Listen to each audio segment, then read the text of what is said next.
Ora então, muito bom dia. Espero que esteja tudo bem convosco. Por cá também está tudo bem, na alegria do Senhor. Vamos continuar a nossa meditação espiritual sobre o livro do Josué, particularmente nos capítulos 4, 5 e o 6.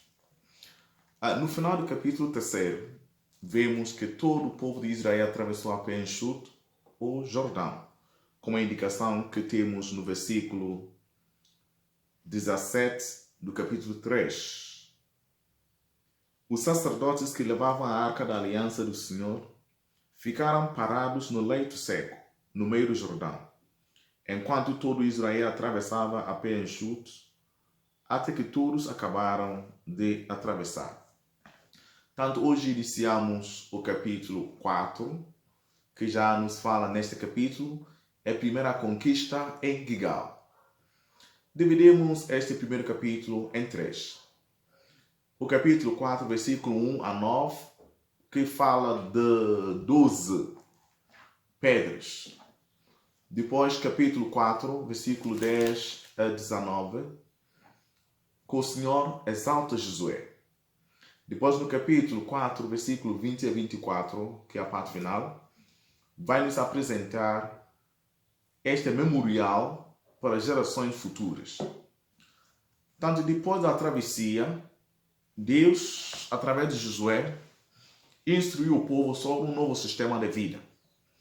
O capítulo 4 mostra que foram feitos 2 monumentos de 2 pedras, cada, um dentro do Jordão e o outro do outro lado do Jordão, que serviria de lembrança do grande livramento dado ao povo naquele dia memorável.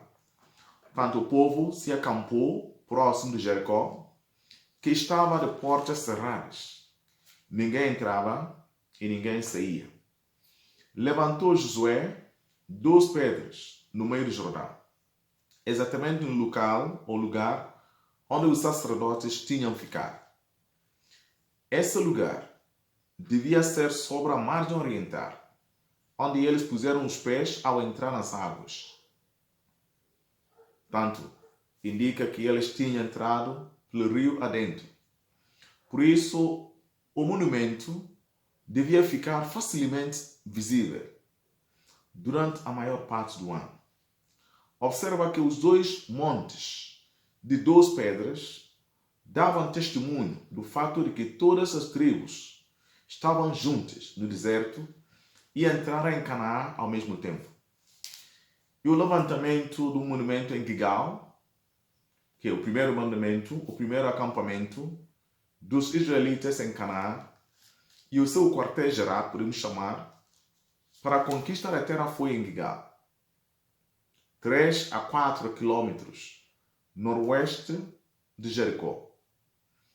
Como na praia oposta, aqui também em pedras foram amontoadas, formando um monumento, cada uma delas sendo pequena demais para ser uma coluna individual.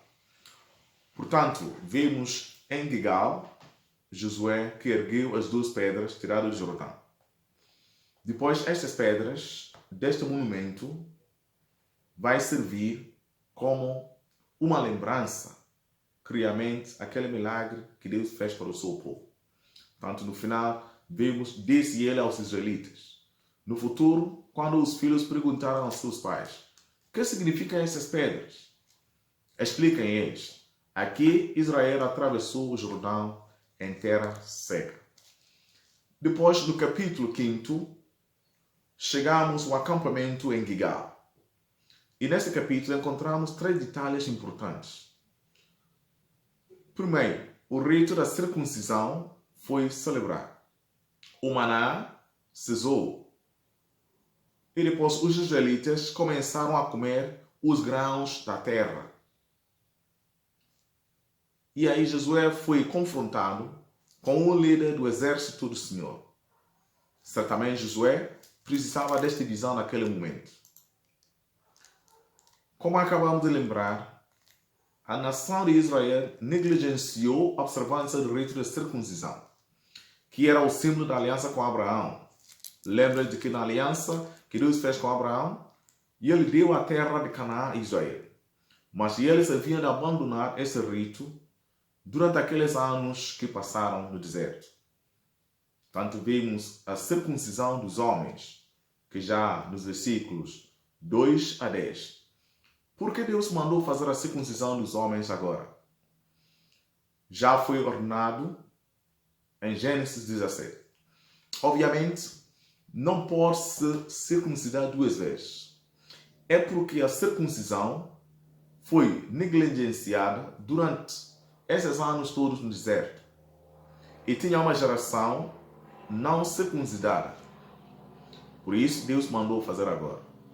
A circuncisão foi dada como sinal do pacto do povo de Israel com Deus, para mostrar que Deus separou este povo dos outros povos para ser o seu povo. Agora, Israel tinha se separado da carne para servir o Senhor fielmente. Também, a Páscoa foi celebrada, que também não foi praticada no deserto. A correção do Senhor do seu povo passou e agora ia entrar na terra prometida. Simbolicamente, a circuncisão mostra para nós hoje, já que estamos a falar de uma meditação espiritual, a regeneração, a conversão e a novidade de vida em Jesus Cristo. E podemos ver isso na carta aos Romanos, capítulo 2, versículo 29, também Colossenses, capítulo 2, versículo 11. Depois vem o outro episódio, que é o maná que cessou. E vemos isso no capítulo, ou seja, no versículo 11 a 12. Logo quando entrou na outra banda do Jordão, o maná cessou. Comeram dos frutos da terra. Por quê? Mostra que a bênção de Deus neles aumentou. Porque esta geração era mais madura e pronta para a comida melhor e sólida. Mostra uma verdade muito importante também para nós, o povo de Deus. Que nós devemos criar uma aliança com o Senhor e receber a nossa comida espiritual, sólida na palavra de Deus. Não mais a leite de crente como bebês. Também aparece aquela imagem no fim do capítulo 5, que é o guerreiro divino, que vemos nos versículos 3 a 15. Mas quem era? Diz que o nome dele é o príncipe do exército do Senhor. E tinha na mão a espada nua. E ele é o capitão, comandante, o líder supremo do povo de Deus. E este príncipe aceitou a adoração de Josué e mandou a descascar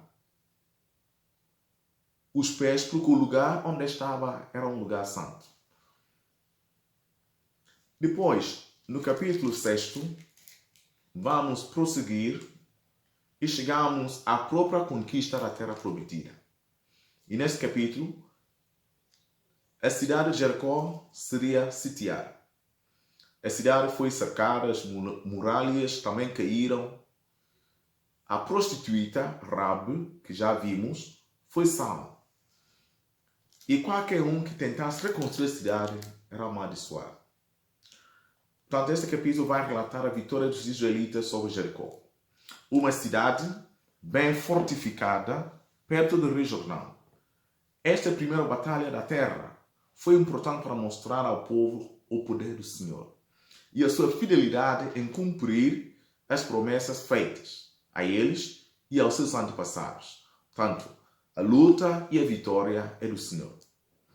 Nos versículos 2 a 5, vemos que Deus comunicou a Josué uma estratégia militar. A estratégia começa com uma promessa: entreguei Jericó em suas mãos. Essa promessa ajudou Josué a ter confiança e a fé necessária para seguir as instruções do Senhor. Pelos padrões humanos, a estratégia dada por Deus não parece lógica, mas ridícula. Mas é preciso lembrar que Josué conhecia bem quem era o seu comandante e chefe. E ele entendeu que os pensamentos humanos, ou seja, os pensamentos divinos, são superiores aos pensamentos humanos. E qual é o conteúdo dessas instruções do Senhor? Primeiro, que os sacerdotes carregam a arca e 7 chifres do carneiro. Segundo, que os homens da guerra carreguem suas armas. Terceiro, que todos cercam a cidade de Jericó uma vez por dia durante 6 dias. Quarto, rodear as muralhas da cidade 7 vezes no 7º dia. E ao ouvir o toque longo, eles devem gritar bem alto. Quando o muro cair, todos devem entrar na cidade. Portanto, foram essas instruções do Senhor ao seu servo Josué. Os israelitas já haviam cruzado o Jordão e entrado na terra de Canaã. E eles cruzaram o Jordão, atravessaram de uma maneira muito extraordinária. Os sacerdotes que carregavam a arca, símbolo da presença do Senhor, até a margem do rio. Quando os seus pés entraram em contato com as águas, e eles se separaram. Este foi o milagre mais notável de a travessia ao Mar Vermelho do que a travessia ao Mar Vermelho. No verão, o Rio Jordão é um pequeno riacho, mas no inverno torna-se um rio poderoso e perigoso na estação das cheias. Então somos informados de que 2 coisas aconteceram. De 2 pedras, uma para cada tribo, foram tiradas do Jordão e colocadas na margem ocidental. Deus entregou na mão do seu povo os seus inimigos. Foi Deus que deu a vitória. Israel ganhou pela fé nele.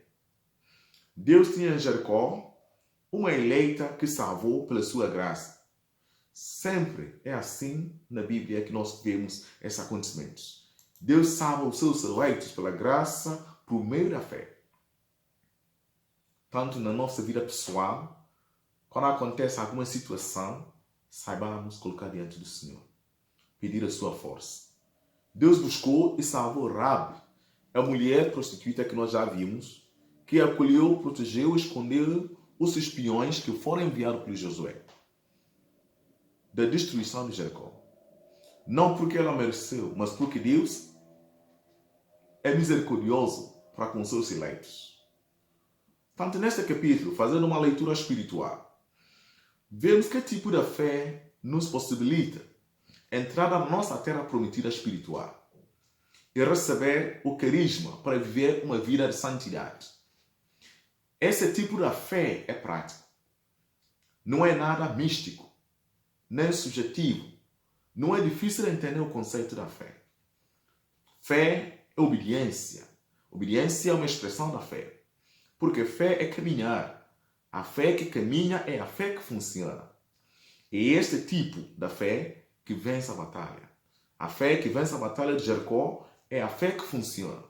Então, depois da conquista e do triunfo, Josué lança uma maldição sobre a cidade que iria se cumprir no futuro. A cidade devia permanecer sob a maldição de Deus como um sinal de julgamento divino que havia sobrevindo aos cananeus e que poderia cair sobre Israel. E o capítulo 6 encerra dizendo que Deus estava com Josué e assim a sua fama correu e espalhou por toda a terra. E assim terminamos os 3 capítulos, 4º, 5º e 6º. Desejo a cada um de vós uma boa meditação. Sublinhamos os pontos essenciais. Assim, ao longo dessas pistas, vão ser capazes de seguir a linha de pensamento, aquela que foi o idear dos autores sagrados que nós estamos a meditar. Então, até breve e continuação de um bom dia. Obrigado.